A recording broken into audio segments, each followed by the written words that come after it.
49वां अध्याय। 1940 से 1951 की अवधि।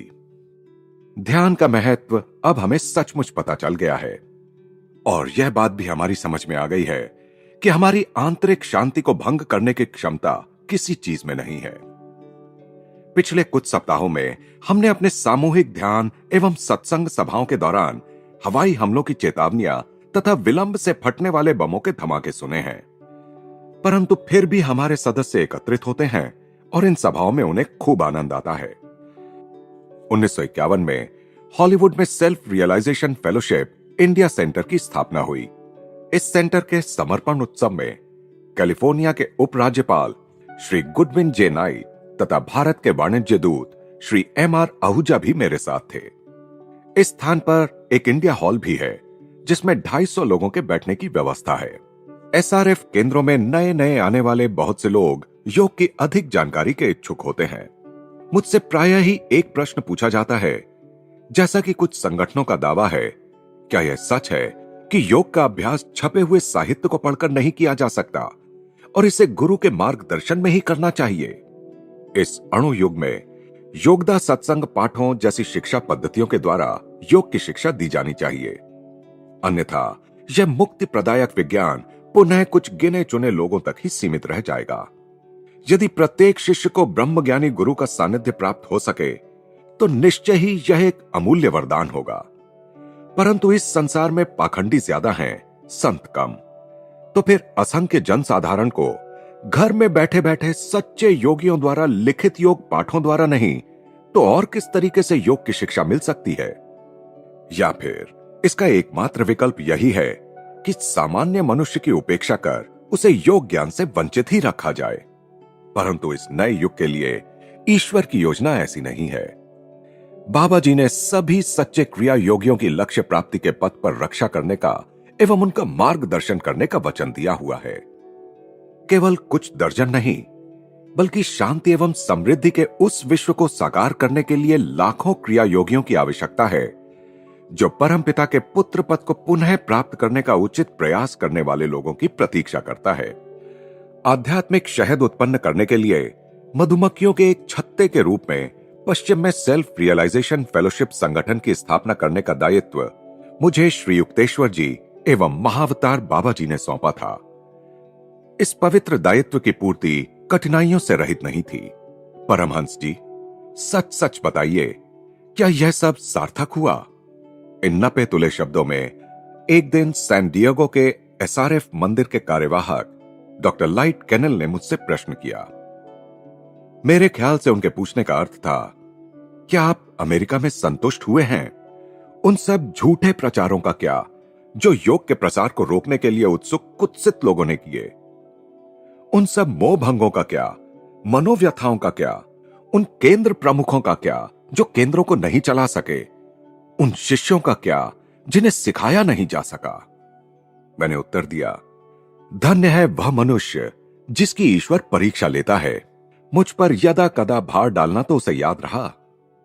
तब मेरे मन में उन सब का विचार आया जो निष्ठावान थे।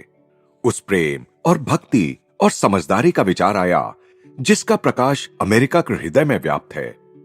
धीरे धीरे शब्दों पर जोर देते हुए मैंने आगे कहा, परंतु मेरा उत्तर है हां, 1000 बार हां।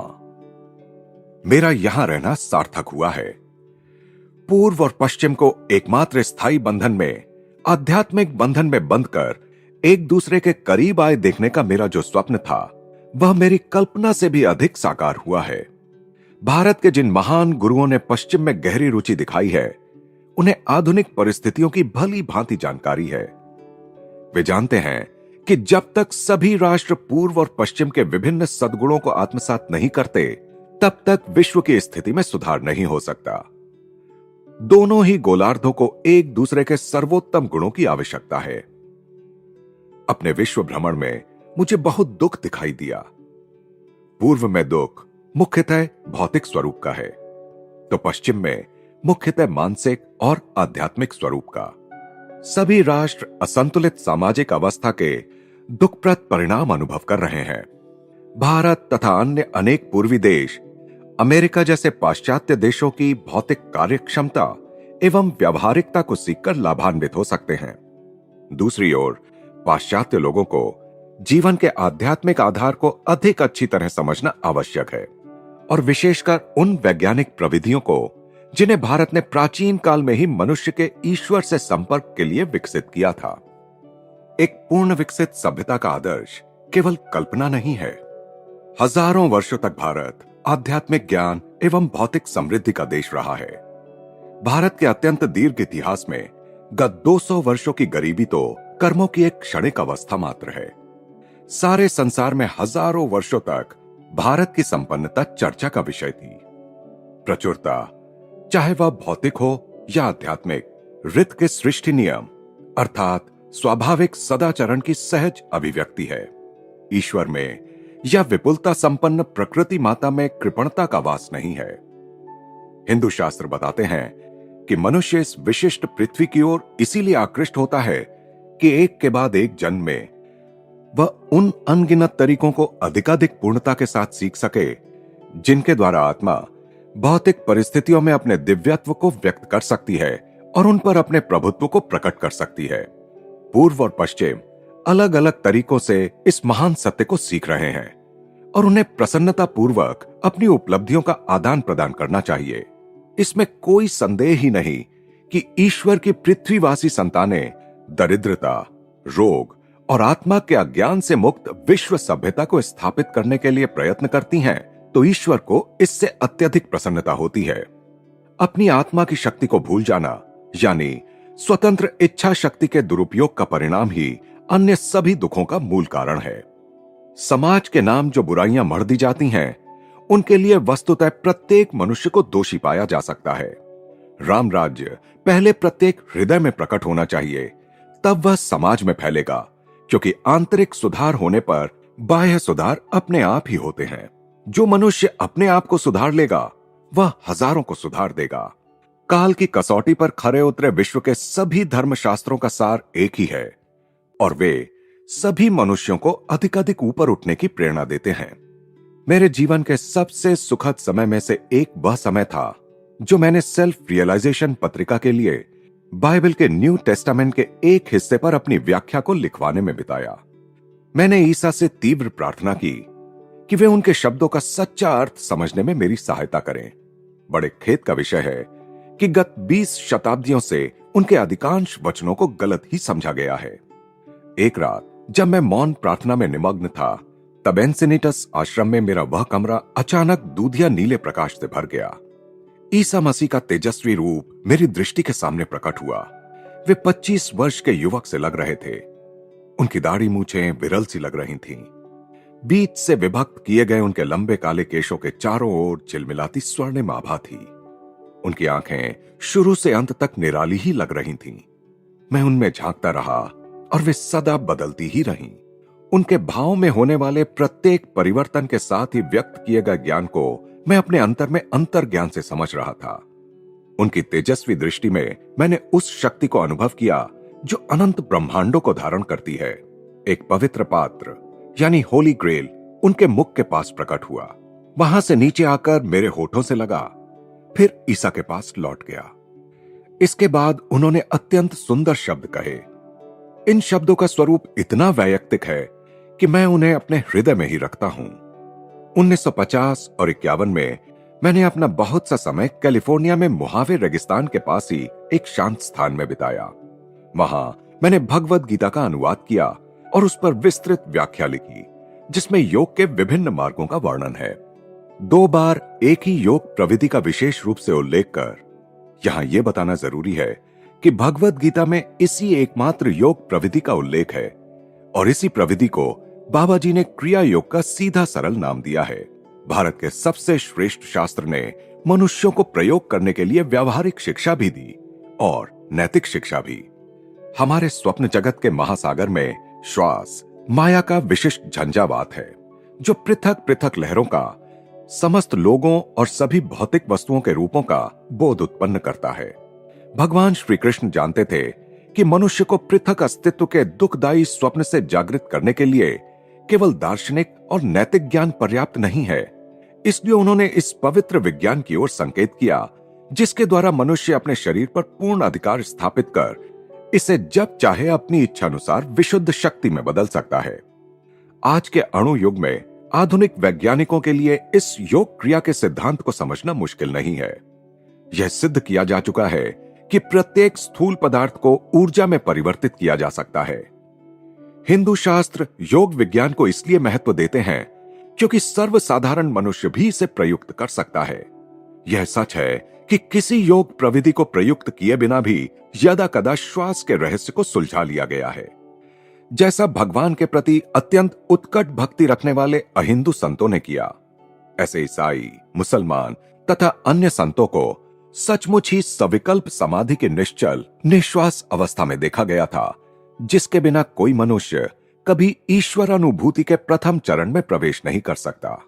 तथापि जब कोई संत निर्विकल्प या सर्वोच्च समाधि में पहुंच जाता है, तब वह अखंड रूप से ईश्वर में प्रतिष्ठित हो जाता है। फिर भले ही वह श्वासहीन अवस्था में रहे या श्वास प्रश्वास की अवस्था में, निश्चल रहे या सक्रिय। 17वीं शताब्दी के ईसाई संत ब्रदर लॉरेंस ने कहा है कि उन्हें ईश्वर अनुभूति की प्रथम झांकी एक वृक्ष के दर्शन से प्राप्त हुई। प्रायः सभी लोगों ने वृक्ष देखा है, परंतु दुर्दैव बहुत ही कम लोग उससे वृक्ष के सृष्टा को देख पाए हैं। अधिकांश लोग भक्ति की उन दुर्धर शक्तियों को किसी भी प्रकार नहीं जगा सकते जो सभी धर्मों में पाए जाने वाले कुछ एकांती साधुओं में सहज ही रहती हैं, चाहे वे पूर्व के हों या पश्चिम के। किंतु इसका मतलब यह नहीं है कि साधारण मनुष्य के लिए ईष्ट संपर्क की कोई संभावना ही नहीं है।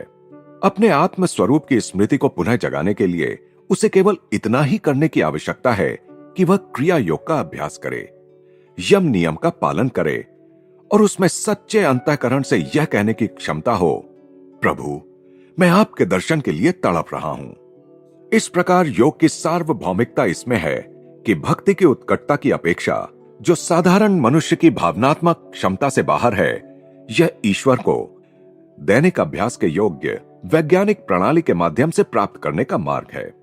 भारत के कुछ महान जैन गुरुओं को तीर्थंकर कहा जाता है क्योंकि वे वह रास्ता दिखाते हैं जिससे होकर किंकर्तव्य विमूढ़ मानव जाति संसार सागर को पार कर जाए। संसार शब्दशः अर्थ प्रवाह के साथ बहना मनुष्य को सबसे कम प्रतिरोध का मार्ग अपनाने के लिए प्रेरित करता है। इसलिए जो भी संसार का मित्र बनेगा वह ईश्वर का शत्रु है। ईश्वर का मित्र बनने के लिए मनुष्य को अपने कर्मों की बुराइयों पर विजय पानी होगी, क्योंकि ये बुराइयां ही उसे माया के मोह जाल में कायरतापूर्ण आत्मसमर्पण कर देने के लिए प्रोत्साहित करती हैं। कर्म के वज्र नियम का ज्ञान सच्चे साधक को उसकी पकड़ से बाहर निकलने का रास्ता खोजने के लिए प्रोत्साहित करता है। माया से अंधे बने मन की इच्छा वासनाओं के कारण ही मनुष्य कर्मों का दास बनकर रह जाता है। इसीलिए योगी मनः संयम अर्थात चित्त वृत्ति निरोध पर ध्यान देता है। जब कर्म जनित अज्ञान के विभिन्न पर्दे हट जाते हैं, तब मनुष्य स्वयं को अपने सच्चे रूप में देखता है। जीवन और मृत्यु का रहस्य जिसे सुलझाने के एकमात्र उद्देश्य के लिए मनुष्य पृथ्वी पर आता है, श्वास के साथ घनिष्ठता से जुड़ा हुआ है। श्वास रहितता ही मृत्यु रहितता है। इस सत्य को पहचानकर भारत के प्राचीन ऋषियों ने श्वास के इस एकमात्र सूत्र को ही पकड़ लिया और श्वास रहित अवस्था में जाने के एक सुनिश्चित और तर्कसंगत विज्ञान को विकसित कर लिया। संसार को देने के लिए भारत के पास यदि और कुछ नहीं भी होता, तो भी क्रिया योग अकेला ही शाही उपहार माना जाने के लिए पर्याप्त होता। बाइबल में अनेक परिच्छेद ऐसे हैं जिनसे यह स्पष्ट होता है कि हिब्रू गुरुओं को यह ज्ञान था कि ईश्वर ने श्वास को शरीर और आत्मा के बीच की कड़ी का काम करने के लिए ही बनाया था। जेनेसिस में कहा गया है, प्रभु ईश्वर ने पृथ्वी की मिट्टी से मनुष्य की सृष्टि की और उसकी नासिका में प्राण फूंक दिया और इस तरह मनुष्य जीवंत प्राणी बन गया। मानव देह रासायनिक और धात्विक तत्वों से बनी है जो पृथ्वी की मिट्टी में भी पाए जाते हैं। यदि श्वास के माध्यम से आत्मा अज्ञानी मनुष्य के शरीर में प्राण प्रवाह संचारित नहीं करती, तो मानव देह कोई कार्य नहीं कर पाती, न ही उसमें कोई शक्ति या गति होती। मानव शरीर में जो पंच प्राण कार्य कर रहे हैं, वे सर्वव्यापी आत्मा के ओम स्पंदन की अभिव्यक्तियां हैं। आत्मा का जो प्रतिबिंब शरीर की कोशिकाओं में जीवन का आभास उत्पन्न कर रहा है, वही देह के प्रति मनुष्य की आसक्ति का एकमात्र कारण है। स्पष्ट है कि केवल मिट्टी के एक गोले को वह इतना महत्व कभी नहीं देता। मनुष्य व्यर्थ ही अपने शरीर को ही अपना स्वरूप मानने लगता है, क्योंकि आत्मा के प्राण प्रवाह इतनी तीव्र शक्ति के साथ श्वास के माध्यम से शरीर में प्रवेश करते हैं कि मनुष्य परिणाम को ही कारण समझ लेने की भूल कर बैठता है और शरीर स्वयं प्राणवान है यह मानकर उसी की पूजा करने लगता है। मनुष्य को अपनी चैतन्य अवस्था में शरीर एवं श्वास का भान रहता है। निद्रावस्था में सक्रिय होने वाली अवचेतन अवस्था में शरीर एवं श्वास से उसके मन का संबंध निद्रा काल के लिए टूट जाता है। अतिचेतन अवस्था में वह इस भ्रम से मुक्त हो जाता है कि उसका अस्तित्व शरीर और श्वास पर निर्भर है। ईश्वर श्वास के बिना ही रहता है।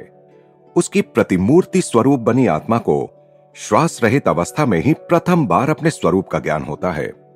जब आत्मा के विकास को गति देने वाले कर्मों के कारण शरीर और आत्मा के बीच की श्वास की कड़ी टूट जाती है, तब अकस्मात अवस्था परिवर्तन हो जाता है, जिसे मृत्यु कहते हैं, और शरीर कोशिकाएं अपनी प्राकृतिक शक्तिहीनता की अवस्था में वापस चली जाती हैं। परंतु क्रिया योगी की श्वास कड़ी कर्म संयोग के क्रूर हस्तक्षेप से नहीं, बल्कि वैज्ञानिक ज्ञान द्वारा उसकी इच्छा से टूटती है।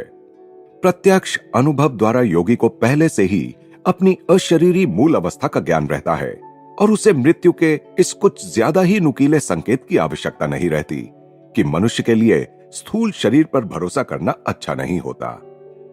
जन्म पर जन्म प्रत्येक मनुष्य अपने पूर्ण देवत्व की ओर अपनी ही गति से, चाहे वह कितना ही अस्थिर या दिशाहीन क्यों ना हो, प्रगति करता जाता है।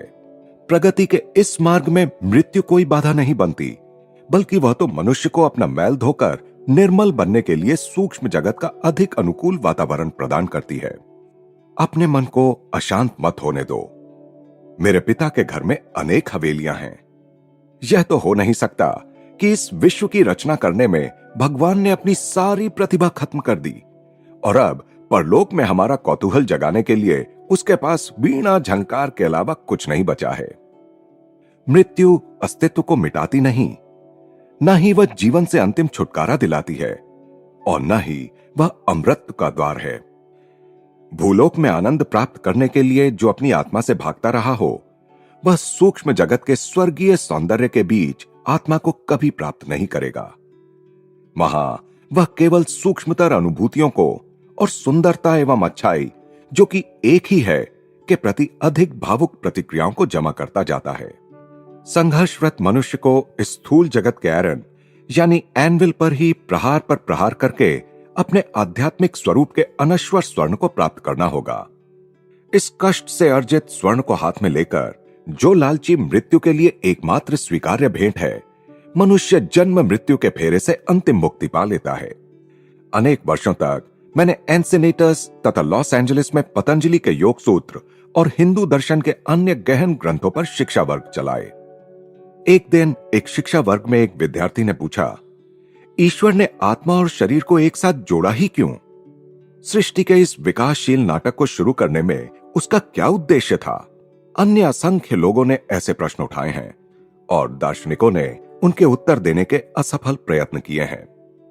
कुछ रहस्यों को अनंत काल में ही खोजने के लिए छोड़ दो।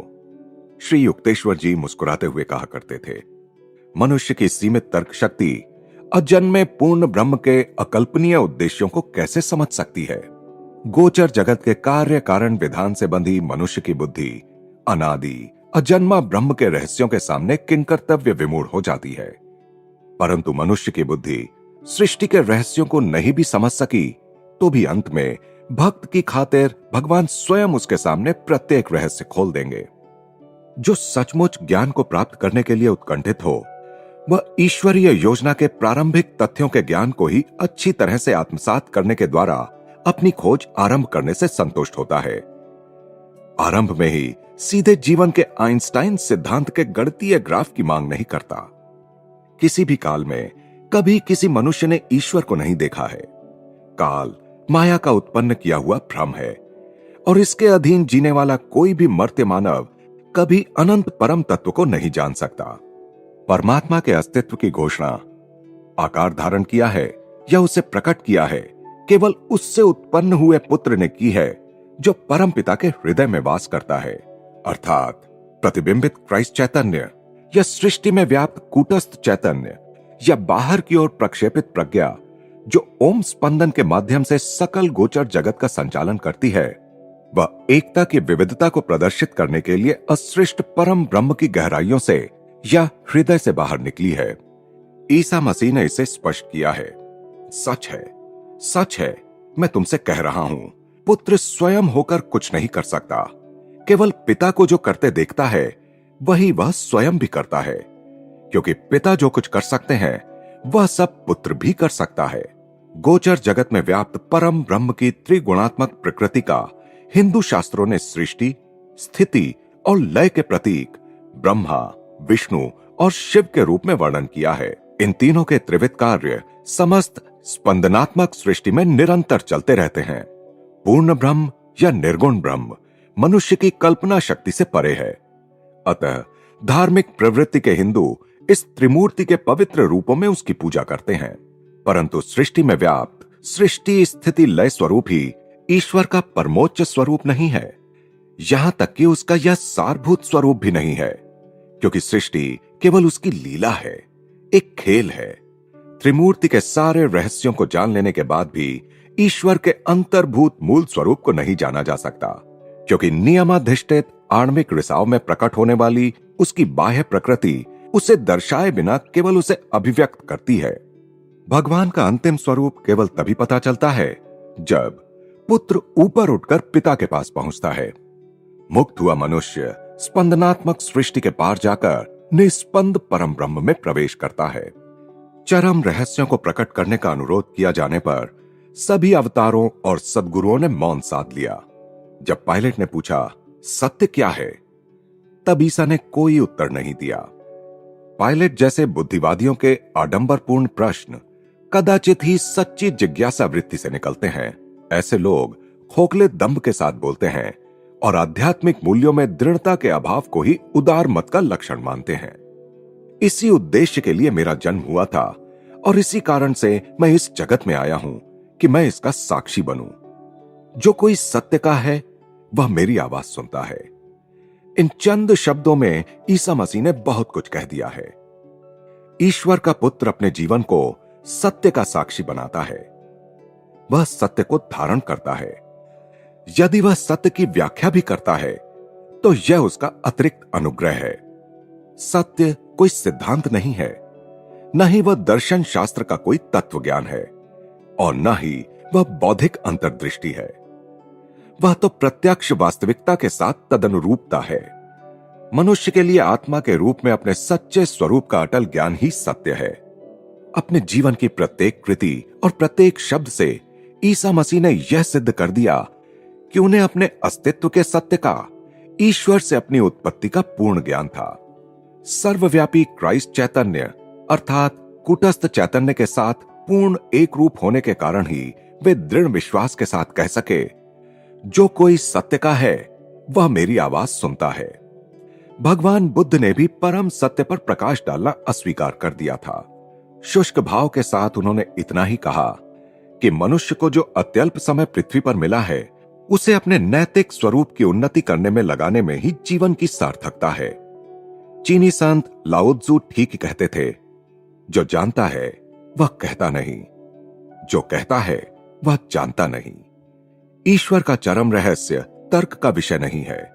ईश्वर की गूढ़ लिपि को पढ़ना एक ऐसी कला है जो कोई मनुष्य किसी मनुष्य को नहीं पढ़ा सकता। इस मामले में ईश्वर स्वयं ही एकमात्र गुरु होते हैं। स्थिर हो जाओ और जानो कि मैं ईश्वर हूं। भगवान अपनी सर्वव्यापिता को चिल्ला चिल्लाकर नहीं जताते। उनकी वाणी को अंतःकरण की गहन शांति में ही सुना जा सकता है। सारी सृष्टि में सृजनात्मक ओम स्पंदन के रूप में गूंजने वाला ब्रह्मनाद उसके साथ एक रूप होने वाले भक्त के हृदय में सुस्पष्ट वाणी के रूप में परिणत हो जाता है। सृष्टि के पीछे ईश्वर का क्या उद्देश्य है, इसका स्पष्टीकरण मनुष्य की बुद्धि जहां तक समझ सकती है वहां तक वेदों में दिया गया है। ऋषियों ने बताया है कि प्रत्येक मनुष्य की सृष्टि ईश्वर ने आत्मा के रूप में की है, जो अपने परम स्वरूप में लौट जाने से पहले अनंत परम तत्व के किसी विशिष्ट गुण को विलक्षण रूप से अवश्य प्रकट करेगी। इस प्रकार किसी न किसी ईश्वरीय वैशिष्ट्य से युक्त होने से सभी मनुष्य ईश्वर को समान रूप से प्रिय हैं। राष्ट्रों के अग्रज भारत द्वारा जमा किया गया ज्ञान सारी मानव जाति की विरासत है। सभी सत्यों की भांति वैदिक सत्य भी ईश्वर की संपत्ति है, केवल भारतवर्ष की नहीं। वेदों के दिव्य गंभीर ज्ञान को ग्रहण करने में समर्थ ऋषिगण मानव जाति के ही सदस्य थे, जो समग्र मानवता की सेवा के लिए किसी अन्य लोक में नहीं बल्कि इसी पृथ्वी पर पैदा हुए थे। सत्य के राज्य में जाति या राष्ट्र का भेदभाव निरर्थक है। वहां तो केवल सत्य को ग्रहण करने की आध्यात्मिक योग्यता ही देखी जाती है। ईश्वर प्रेम है, इसलिए सृष्टि की उसकी योजना प्रेम पर ही आधारित हो सकती है। पांडित्यपूर्ण स्पष्टीकरणों की अपेक्षा क्या यह सीधा सरल विचार मनुष्य के हृदय को सांत्वना प्रदान नहीं करता? सत्य के मर्म तक पहुंचने वाले प्रत्येक संत ने यही कहा है कि ईश्वर ने सृष्टि की पूरी योजना बनाई है और वह योजना अत्यंत सुंदर है और आनंद से भरपूर है। ईश्वर ने पैगंबर इसाइया को अपना उद्देश्य इन शब्दों में बताया था, उसी प्रकार मेरा शब्द अर्थात सृजनकारी ओम भी होगा जो मेरे मुंह से निकलता है। वह बिना कुछ किए ही मेरे पास वापस नहीं आएगा, बल्कि वह मेरी इच्छा पूर्ण करेगा और जिस काम के लिए मैंने उसे भेजा है उसे वह पूरा करेगा, क्योंकि तुम आनंद के साथ निकलोगे और शांति के साथ पहुंचाए जाओगे। तुम्हारे आगे पर्वत और पहाड़ गाएंगे होकर आनंद मग्न, और मैदान के सब वृक्ष ताल पकड़कर बजाएंगे तालियां। इसाइया 55:11-12 बाइबल। तुम आनंद के साथ निकलोगे और शांति के साथ पहुंचाए जाओगे। चारों ओर से दबाव में जी रहे 20वीं सदी के लोग इस अद्भुत वचन को आशा आकांक्षा के साथ सुन रहे हैं। ईश्वर का जो भी वक्त अपनी दिव्य विरासत को पुनः प्राप्त करने के लिए पुरुषार्थ करता है, उसके लिए इस वचन में निहित पूर्ण सत्य को अनुभव करना सहज संभव है। पूर्व और पश्चिम में क्रिया योग का उदात्त कार्य अभी तो केवल शुरू ही हुआ है। ईश्वर करे कि सब लोगों को यह ज्ञात हो जाए कि सारे मानवीय दुखों को मिटा देने के लिए आत्मज्ञान की निश्चित वैज्ञानिक प्रविधि अस्तित्व में है। पृथ्वी पर तेजस्वी रत्नों की भांति चतुर्दिक बिखरे क्रिया योगियों को प्रेम की तरंगे भेजते हुए मैं कृतज्ञ भाव से प्रायः सोचता हूं, भगवान, आपने इस सन्यासी को इतना बड़ा परिवार दिया है,